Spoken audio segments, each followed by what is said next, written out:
Sir, this is the rule number 32. Whistle.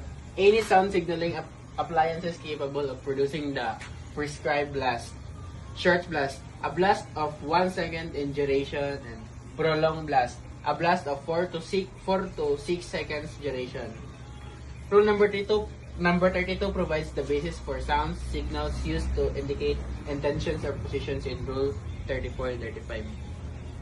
Then Rule 33 says vessels 12 meters or more in length should carry a whistle and a bell. And vessel 100 meters or more in length should carry in addition a gong. 12 or more meters is whistle required.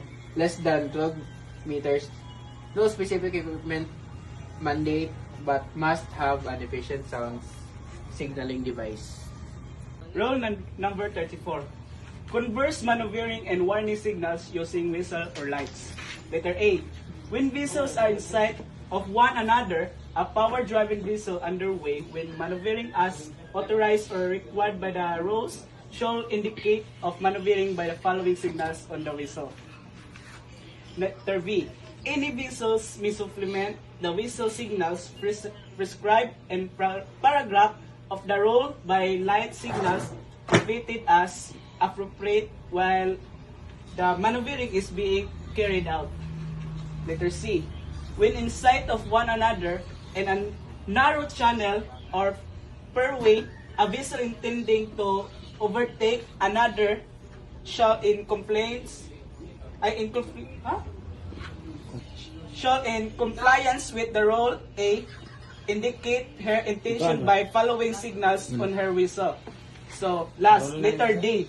When vessels in sight of one another are approaching each other and from any cause either vessel fails to understand the intentions or actions of the another or indicate that with other sufficient action is being taken by the another to avoid collision. The vessels in doubt shall immediately indicate such that by giving at least 5 short and rapid blasts on the whistle. So, what is covers maneuvering and warning signals using whistle or lights? So, maneuvering and warning signals, the use of whistle and lights by shape to show their movements and warn one another's to prevent collision. So, maneuvering signals used when vessels are in sight of one another. So, nasa tulo ka buok. Short blast, I'm altering my course to starboard, the right. 2. Short blast, I'm altering my course to port, the left. So, the left na po siya. Number 3, the short blast, I'm operating astern pollution, going backward na po siya. So, warning signals. Or more short blast, danger or dove, used when you don't understand another vessel's intention or their rest. Rule 35 covers sound signals to be used in restricted visibility. Sound signals in restricted visibility apply in near areas of restricted visibility, whether by day or night.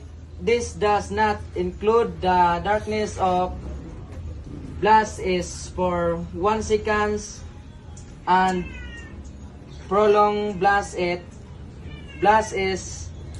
for between 4 and 6 seconds.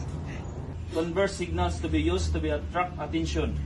Number 2, any lights to be attracted the attention of another vessel should be such that it cannot be mistaken for any aid to be in navigation for the purpose of this rule.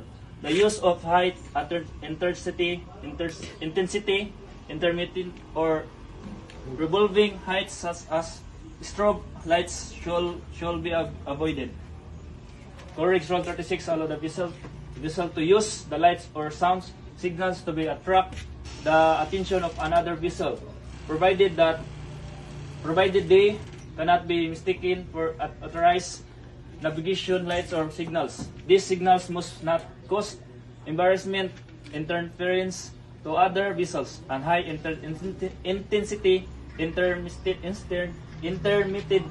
strobe lights should be avoided.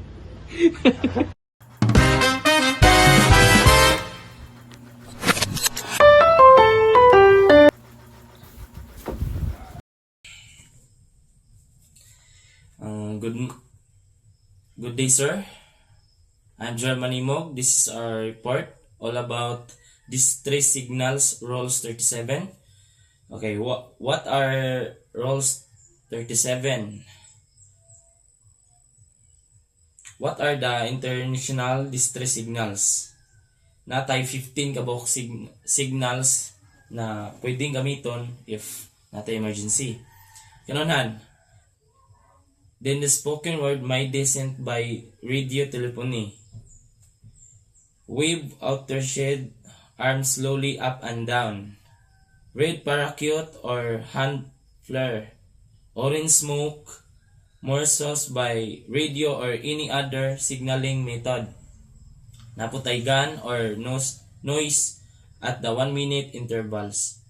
O continuous sounds with fog signal. Flames or smoke. Rocket or shells throwing red star at the short interval. Code flags in A and C. A square shape above or below a ball shape. 5. Emergency position in calling radio beacon. Start research and rescue radar and transponder. Radio telegraph alarm signal DSC. Radio telephone alarm signal DEC o day marker. Okay. What are meaning of my day? My day muna is spoken emergency call by radio. Ang source po siya muna ay Morse code in distress signals muna siya gamiton. Ang DESC alarm, automatic digital distress alert na kanang automatic na siya motingog ug nay panganib or kuan nya. Ari na punta sa red flames or rockets. Bright red light in the sky or pahibalo. Orange smoke, visible and daytime. Flames or smoke fire on board. Day marker. Colors the water hazy green or orange. Square at ball shape visual distress signals. Gunshot explosive sounds every minute. Continuous or honor fog signal. Ang body signals, waving arm or slowly up and down kanang mag saka-saka imong kamot, saka hinahinay, saka ubos. Ang flag signals in and C together means I am in distress. Emergency equipment FRIB send distress signal by satellite or star, and star helps rescuer locate your own radar. Moro to. Thank you, sir.